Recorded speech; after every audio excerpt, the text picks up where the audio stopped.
এখানে তো এটাই আমি বলেছি যে কে লাভবান হবে তার থেকে গুরুত্বপূর্ণ আমি এটা কাইন্ড অফ টার্ম কার্ড, আমি এটা খেলতে পারলে আমি সময় পাচ্ছি। আমার একটা আপনি খেয়াল করে দেখেন এই পরিসরে যতগুলো কি বলবো প্রস্তাবনা দেয়া হয়েছে, মোটামুটি সব প্রস্তাবনায় কিন্তু জামাত আদায় করে নিয়েছে। একটু খেয়াল করেন, সংসদীয় ইস্যুতে 10 বছর নিয়ে যে মেয়াদের কথা বলা হয়েছে বা অন্যান্য যা কিছু পিয়ার নিয়ে তারা একটা কথা বললেন, সেটা নিয়ে আমরা মোটামুটি সবাই জানি যেটা ওখানে আলোচনাই হয়নি, তারা নিয়ে আসছে। এখন পর্যন্ত তারাই আছে। এখন ঘটনা হচ্ছে জামাতের যে ব্যাপারটা হয়েছে, জামাত চাচ্ছে যে হয় আপনি তার পিয়ার ব্যবস্থাটা মেনে নেন, না হলে আপনি গণভোট মেনে নেন, কিছু তো একটা মেনে নেন, তা না হলে তো সে যে একটা গুরুত্বপূর্ণ দল, এটা তো তাকে প্রতিষ্ঠা করতে হবে রাজনৈতিক দল হিসেবে। ডক্টর রেজা, দেখেন 11 এবং 13-তে যে একটি সংকট হবে বা হতে পারে, সবচেয়ে বড় যে সংকটটা হয়েছে এটিকে আমরা আজকে মানে নভেম্বর মাসে এসেই আমাদের বুঝবার কথা। প্রধানতম ব্যাপার যেটা হয়েছে যে এই গভর্নমেন্টটি যখনই ফর্ম হয়েছে, গভর্নমেন্টের সাথে সাথে অপরাপর যত রাজনৈতিক দল আছে সকলেই এই বিষয়টা আমরা মোটামুটি সবাই ওয়াকিবহাল ছিলাম যে আপনার এই জার্নিটা স্মুথ হবার কোনো কারণ নেই। কেন নেই? তার কারণ হচ্ছে খুব পরিষ্কার, এটা কিন্তু সকলেই জানতো। আমার কাছে যেটা মনে হচ্ছে যে এই সংকটটা পাতানোর থেকেও খুব গুরুত্বপূর্ণ আলাপ হচ্ছে এই সংকটটা খুবই অবিসম্ভাবী ছিল, সেটাকে ইগনোর করে যাওয়া। এবং যখন রাজনৈতিক দলগুলো ঐক্যমত্য কমিশনে গিয়েছিল, আমাদের মতো সাধারণ জনগণের রায় তো আর কেউ নেয়নি, ঐক্যমত্য কমিশনে যখন গিয়েছেন শাসন ব্যবস্থার বন্টন বা বিকেন্দ্রীকরণ, ডিসেন্ট্রালাইজেশন যেটাই বলেন না কেন, সেগুলো যেহেতু করেছেন, সেটার সমাধান তো ওই ঐক্যমত্য কমিশনের মধ্যেই হয়ে যাওয়ার কথা ছিল। এক্স্যাক্টলি যতটুকু সমাধান হয়েছে, যেখানে নোট অফ ডিসেন্ট নেই বা ওই ধরনের বড় মেজর কোনো ডিসপ্যারিটিস নেই, যেখানে কোনো নাই, সেই জায়গাটা তো এটা করতে পারতো। প্রশ্ন হচ্ছে আপনি এখানে গণভোট নামক জিনিসটা আনলেন কেন?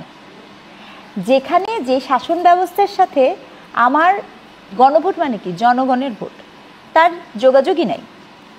যেখানে গণভোট কাকে বলে সেই বা জুলাই সনদ কাকে বলে সাধারণ আম জনগণ জানে না, তার স্বার্থের কোনো গল্প নাই সেখানে।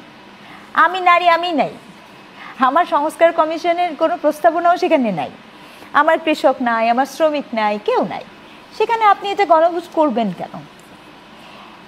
আর গণভোট যখন করবেন তখন এই গণভোট করার এই যে একটা অস্ত্র, আমি যে শব্দটা বলতে চাচ্ছি যে গণভোটের যে ইতিহাসও যদি দেখেন, আরও একটা কথা বলি, গণভোটের যে ইতিহাস, যে 3টি গণভোট হয়েছে, সেই 3টি গণভোটের কনটেক্সটে একবার বিবেচনা করেন, দেখ শাসন ব্যবস্থা কিন্তু আমূল পরিবর্তন হচ্ছে, তাই না? আপনি একজন সেনাপ্রধান, তিনি রাষ্ট্রের দায়িত্ব নেবেন কিনা, আবার আমরা গণতন্ত্রে যাব কিনা, এই বিষয়গুলো যখন হচ্ছে, তো সেখানেও যে গণভোটের ওই তৎকালীন সময় যেটা হয়েছে, ইতিহাস যেটা বলে যে সেখানের যে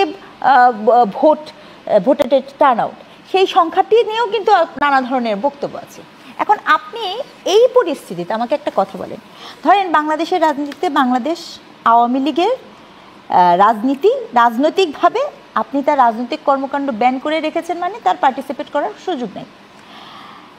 এটা নিয়ে অনেক ডিবেট হতে পারে, অনেক কিছু আছে, সেদিকে আমি একটু পরে হাঁটি। তার মানে বাংলাদেশে তো আওয়ামী লীগের অনেক সমর্থক আছে কিনা? আপনার এই সমর্থকরা কি গণভোটে পার্টিসিপেট করবেন? আপনি তো এই পুরো গ্রুপটাকে এক জায়গায় এক সাইড করে রেখেছেন। উত্তর হলো করার কোনো সম্ভাবনা নাই। আচ্ছা, যে বিশাল বড় দল বিএনপি, তারাও বলছেন যে গণভোটে তারা যাবেন না, তারও তো নিশ্চয়ই সমর্থক আছে। তাহলে যে দলই বলছে যে গণভোট আগে দিলে আমি যাব না, তাহলে সেটাও তো তাদের সমর্থকও তো নাই। তাহলে গণভোট কাদের নিয়ে করবেন? ভোটকে দিবে। তাই এনসিপি বলছে সে ভোট বাদ দিলেও এটা অনেক ভোট পড়বে, তারা সেখানে তাদের কনফিডেন্ট দেখিয়েছেন।